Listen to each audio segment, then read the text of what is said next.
Hello, আসসালামু আলাইকুম everyone. কেমন আছেন সবাই? আমি আলহামদুলিল্লাহ ভালো। ইলিশ মাছ রান্না করব এখন। কেটে ধুয়ে নিছি, এখন হাতে মাখিয়ে রান্না করব। আজকে শরীরটা বেশি ভালো না, মেয়ের বাসায় থেকে আসছি, এই জন্য শর্টকাট রান্না করব। ইলিশ মাছ ভাবতেছি হাতে মাখিয়ে রান্না করব। সব মশলা দিয়ে দিলাম।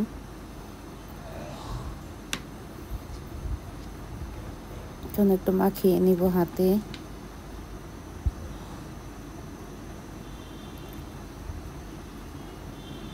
তেলটা দিয়ে দিলাম,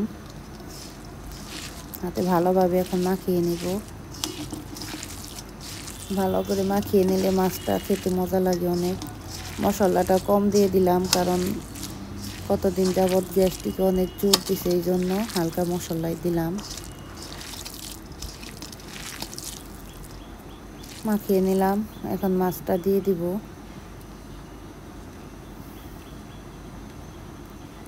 মাছটা দিয়ে আমি 10 মিনিট রেখে দিছিলাম মাছটা মাখিয়ে। তারপর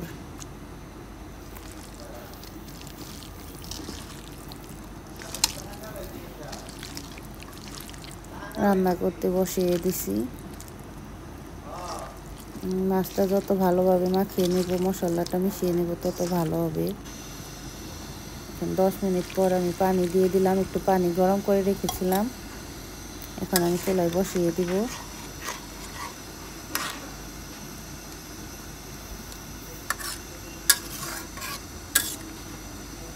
আর একটু পানি দিয়ে দিব।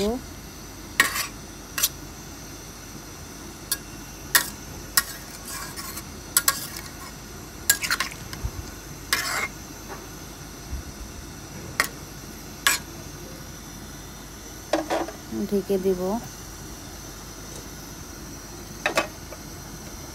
এখন হবে আস্তে আস্তে। দেখেন বলক উঠে গেছে।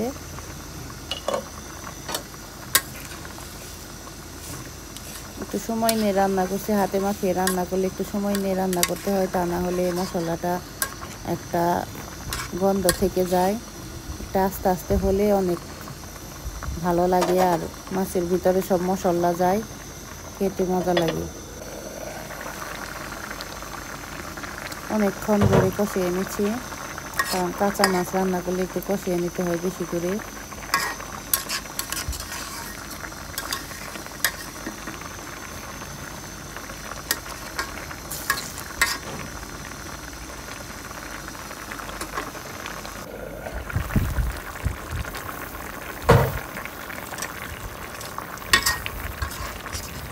আসছে প্রায়।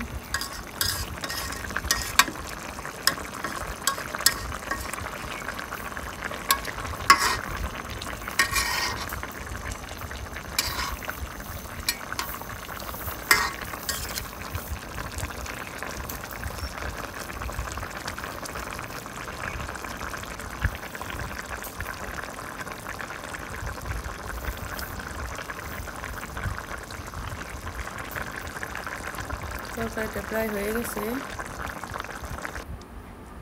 দেখেন রেডি হয়ে গেছে।